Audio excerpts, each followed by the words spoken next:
So as Jack Grealish is carrying the ball into Manchester United's defensive third, Erling Haaland has positioned himself to Jonny Evans' left on his blind side. Now most forwards in this position will look to make a straight vertical run in behind, but Haaland does something different, and when I come on to analysing this example as well as others, you'll see exactly what makes Haaland so good. So Erling Haaland is a goal machine, we all know that by now, but what exactly is his secret to his monumental goal scoring output? Well, in this video I'm going to be breaking down every aspect of his play that contributes to him scoring these types of goals that, whilst on the surface aren't overly complicated, they utilise these specific attributes of Haaland to an incredibly high level. So how do you play like Erling Haaland? Well, the obvious place to start would be his finishing. However, I think it's more important to actually look at how he gets into these goal scoring positions. And he's able to do this in two specific phases of play, and the first is when City are transitioning the attack quickly and Haaland can make a run in behind the opposition's back line into the space behind. If we go back to the example that I showed you at the start, we can see this in full effect.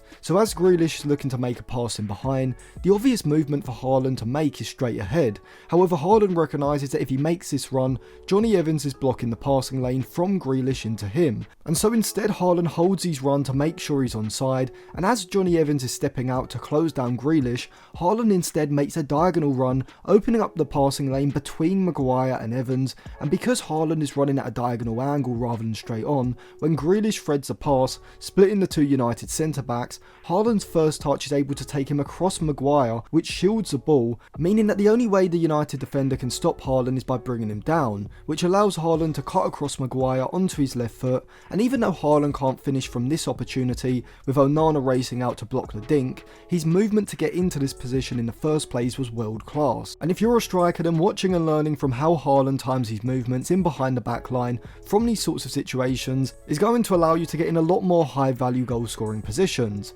And it comes down to Haaland focusing not just on where the space is for him to move into, but also closely watching the player with the ball to be sure that he times his run perfectly, not going too early and getting caught offside, but waiting till the player with the ball is in a position to thread the pass before Haaland can then bend his run to stay onside, angling his movement so he's not just able to receive the ball in front of his run, but also so that with one touch he can then cut across the defender if he needs to, making it incredibly hard for them to stop him getting into a shooting position without committing a foul. However, it's not just Haaland's movement in behind the back line which is world class, his movement inside of the box is arguably even better. It's almost like he's 2 or 3 seconds ahead of every defender inside of the box in terms of his speed of fall, and we can see that here with his goal against Bayern Munich last season. As a cross is about to come into the box, you can see that Haaland has picked up a position on the edge of the box, and as John Stones is leaping to win the header, Haaland is on his toes, already recognising that the space is in behind Upamecano at the back post, and once he sees the open space, he's quick to anticipate where the header from Stones could land, and so by the time Stones connects with the header, Haaland is already in a position where he only needs to take a few steps to get into that space, and when the ball arrives he's on the spot to put the ball into the back of the net. Now whilst his movement in behind the back line is mainly stemming from his ability to see where and when a pass can be played in behind, before he times his run perfectly to stay onside, inside of the box this stems not just from his anticipation of where the ball could land, but also where the space is in the first place. You may not always receive the ball by looking to move into vacant space near to the goal, but if like Haaland you are able to consistently see the space and then move into it, sooner or later the ball's going to come your way from where you're going to be in a high value goal scoring position, and you only need 1 or 2 of these situations a game to make the difference. And we can see this again against Manchester United. This time Kevin De Bruyne receives the ball on the right side, and Erling Haaland is a little further out compared to the Bayern Munich example, but once again he recognises where the space is in relation to the ball. The space is at the back post,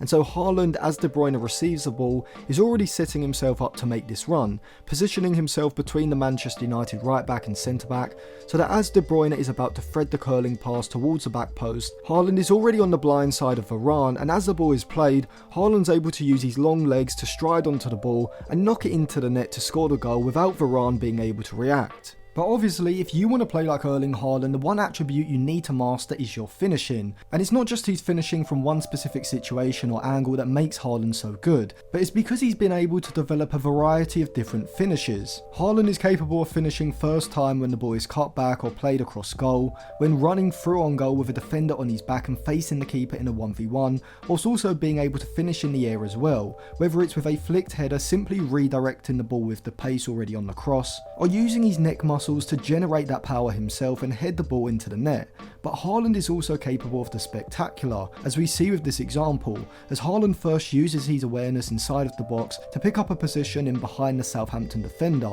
recognising that the space is at the back post and being ready to move into that space. But what makes Haaland so good is that even though the cross is a bit too high and behind him, because of his athletic ability and long legs, he's able to acrobatically finish with a bicycle kick, sending the ball back across goal and into the net. Now Haaland's finishing comes mainly from practice and repetition, but also from his composure, as he's never phased in these situations and never feels the pressure, and even if he misses a big chance in a game, he doesn't let it faze him, and he's always ready for the next one to come along. And so ultimately the key to playing like Haaland is developing the timing of your movement and awareness of where the spaces and defenders are around the box, and then having a variety of different types of finishes in your arsenal to put the ball into the back of the net when you get in these situations.